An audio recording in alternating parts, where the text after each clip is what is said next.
Good morning. ప్రభువైన యేసుక్రీస్తు వారి పరిశుద్ధ నామములో అందరికీ శుభాలు. ఈరోజు మన అనుదిన ఆత్మీయ ఆహారంగా కీర్తనల గ్రంథము 2వ కీర్తన 12వ వచనాన్ని ధ్యానించుకుందాం. ఆయన కోపము త్వరగా రగులుకొనును, కుమారుని ముద్దు పెట్టుకొనుడి. లేని ఎడల ఆయన కోపించును, అప్పుడు మీరు త్రోవ తప్పి నశించెదరు. ఆయనను ఆశ్రయించు వారందరూ ధన్యులు. చదవబడిన వాక్యము యేసుక్రీస్తు ప్రభువును గూర్చిన మెస్సయ్యను గూర్చిన ప్రవచన వాక్యము. యేసుక్రీస్తును ముద్దు పెట్టుకోండి అంటే అర్థం ఏంటి?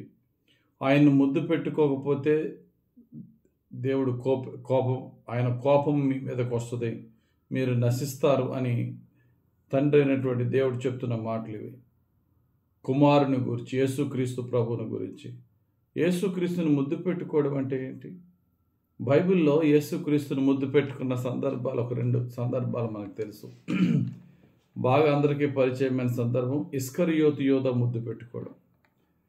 ఇస్కరియోతు యోధ ముద్దు పెట్టుకోవడం అంటే అర్థం ఏంటంటే, ఒక గురువుని కానీ, నాయకుని కానీ, అధికారిని కానీ, రాజుని కానీ, ఏలేవాడిని కానీ ఆ రోజుల్లో చేతిని ముద్దు పెట్టుకోవడం కానీ, వారి పాదాలను ముద్దు పెట్టుకోవడం కానీ ఒక ఆనవాయితీ.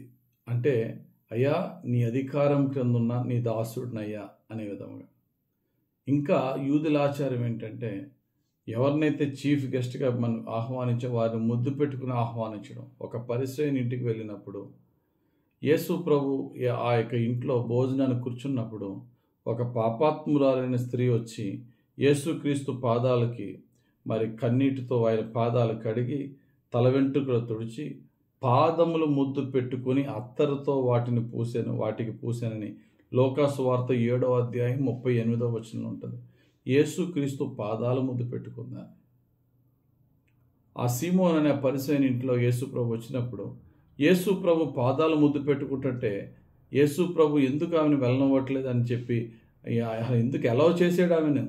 అంత పాపాత్మురాలని మనసులో అనుకుంటున్న సీమోనుతో అంటున్నాడు యేసయ్య, సీమోను నీ ఇంటికి వచ్చాను నేను, నువ్వు నన్ను ముద్దు పెట్టుకుని ఆహ్వానించావా అంటే ఒక గౌరవప్రదమైనటువంటి ఆహ్వానం అంట ముద్దు పెట్టుకోవడం, ఒక అధికారిని ముద్దు పెట్టుకోవడం. ఇక్కడ యేసు ప్రభువుని ముద్దు లేని ఏళ్ళ దేవుడు కోపపడతాడంటే, యేసు ప్రభువా నేను నిన్ను ముద్దు పెట్టుకుంటున్నాను అంటే ఇప్పుడు మనం యేసు ప్రభుని ఎలా ముద్దు పెట్టుకోగలం?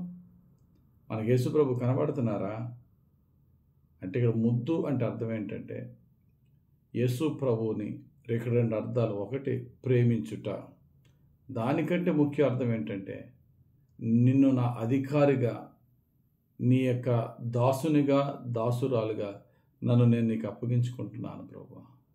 ఈ 2 అర్థాలు మనం తీసుకోవాలి.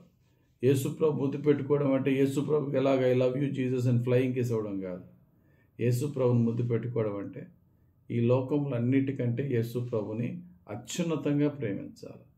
ప్రేమించుటలో మనము ఆయన హత్తుకుని ముద్దు పెట్టుట అనే అర్థం ఇక్కడ గమనించవచ్చు. ఎన్నో ఆకర్షణలు ఉన్నాయి. టీవీ కానీ, సెల్ ఫోన్ కానీ, ఆటపాటలు కానీ, ఏదన్నా సరే ప్రభువా, ఏదన్నా సరే నిన్నే హత్తుకుంటున్నానయ్యా, నిన్నే ఎక్కువ ప్రేమిస్తున్నానయ్యా, నిన్నే ముద్దు పెట్టుకుని నీకే అత్యున్నతమైన ప్రాధాన్యత ఇస్తున్నానయ్యా అని మన క్రియల్లో మనం చూపించగలగాలి. రెండవదిగా నీవు నా అధికారివని, నీ యొక్క పాదములను ముద్దు పెట్టుకుంటున్నాను, లేక నీ చేతిని ముద్దు పెట్టుకుంటున్నాను, నేను ముద్దు పెట్టుకుంటున్నాను అంటే అర్థం ఏంటంటే, నువ్వు నా అధికారివి, నేను నిన్ను ఆనర్ చేస్తున్నాను, నీ ముందు నేను సబ్మిషన్లోకి వస్తున్నాను నాయనా, నీ లాయాలిటీ, నీకు లాయల్గా ఉంటాను, నీకు నమ్మకంగా ఉంటాను, నిన్నే నా రాజుగా, నిన్నే నా దేవునిగా, నిన్నే నా అధికారిగా చేసుకుని నీకు ఒక నమ్మకమైన దాసురాలుగా, దాసునిగా ఉంటానయ్యా అని ఈ యొక్క వచనానికి అర్థం అన్నమాట. కాబట్టి కుమారుని ముద్దు పెట్టుకొని లేని ఎడ్ల తండ్రి కోపిస్తాడంటే యేసు ప్రభువుకి నమ్మకంగా ఉండండి, ఆయన చిత్తానికి లోబడి ఉండండి, ఆయనను ఆనర్ చేసి ఆయన గణపరచండి.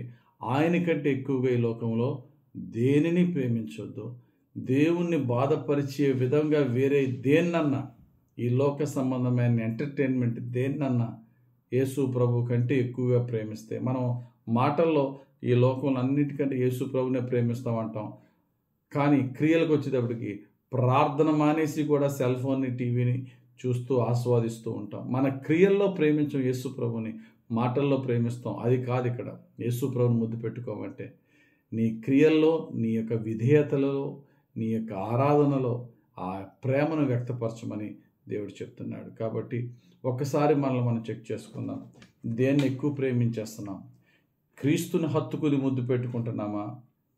వరల్డ్లీ ఎంటర్టైన్మెంట్, నేత్రాశ, శరీరాశ, జీవపు డంబానికి మనము ఆకర్షితులమై దాన్ని ముద్దు పెట్టుకుని దాన్ని వెంబడిస్తున్నామని ఒకసారి చెక్ చేసుకుంటూ, ఒకవేళ యేసు ప్రభు కంటే ఏదన్నా ఈ లోక సంబంధమైన వాటి మీద మనం ఎక్కువ ప్రేమ, ఎక్కువ ఆప్యాయతగా మనం కలిగి ఉంటే అది దేవుని ప్రేమకు, యేసుక్రీస్తుని ప్రేమించినట్టుగా ఉండదు. కనుక ఒకవేళ యేసు ప్రభుని సరైన విధంగా ప్రేమించకపోతే తండ్రి కోపం మన మీదకి వస్తుంది. కనుక తండ్రి కోపం మన మీదకి వస్తే ఏమవుతారు? మీరు నశించెదరు అనే వాక్యం ఉంది. కనుక యేసు ప్రభుని ఆశ్రయిద్దాం. అన్నిటికంటే, అందరికంటే, ప్రతి ఆకర్షణ కంటే యేసుని ప్రేమిద్దాం. ఆ ప్రేమను క్రియల రూపంలో చూపిద్దాం. దేనికి బానిసలం కాకుండా నీకే నేను దాసుడినయ్యా అని చెప్పి యేసు ప్రభు సాగిలపడదాం. దాని ద్వారా ఇక్కడ వాక్యం చెప్తుంది, ఆయనను ఆశ్రయించు వారు ధన్యులు, ధన్యులమవుదాం. దేవుడు తన పరిశుద్ధ వాక్యం మన జీవితం నెరవేర్చునుగాక. ఆమేన్. పరిశుద్ధుడా, ప్రేమ కలిగిన తండ్రి, నీకు స్తోత్రాలు. ఈరోజు అయ్యా మీరు చెప్పిన ప్రవచన వాక్య ప్రకారంగా కుమారుని ముద్దు పెట్టుకో, లేని ఎడల నీవు కోపిస్తావని సెలవిచ్చావు. అయ్యా నీ కోపం మా మీదకి రాకుండా ఉండాలి అంటే నీ ప్రియ కుమారుడిని యేసుక్రీస్తుని ముద్దు పెట్టుకొనుట అనగా యేసుక్రీస్తుకు లోబడి, యేసుక్రీస్తుని ప్రేమించి, యేసుక్రీస్తు ప్రభువును మా మాటల్లో, మా క్రియల్లో గణపరిచేలా, మా రహస్య జీవితంలో కూడా యేసయ్యనే ప్రేమించే జీవితం మాకు దయచేయమని, నేత్రాశ నుంచి, శరీరాశ నుండి, జీవపు డంబము నుండి రక్షించి నిత్యము క్రీస్తుని వెంబడించి, క్రీస్తుని పోలి, క్రీస్తుని ప్రేమించే జీవితం మాకు దయచేయమని యేసయ్య పుణ్యనామంలో ప్రార్థించి వేడుకొనుచున్నాం తండ్రి. ఆమేన్. తండ్రి యొక్కయు, కుమారుని యొక్కయు, పరిశుద్ధాత్మ దేవుని అభిషేకము సర్వసత్యంలోనికి మనల్ని నడిపించి దీవించును గాక. ఆమేన్. God bless you. Have a very blessed day.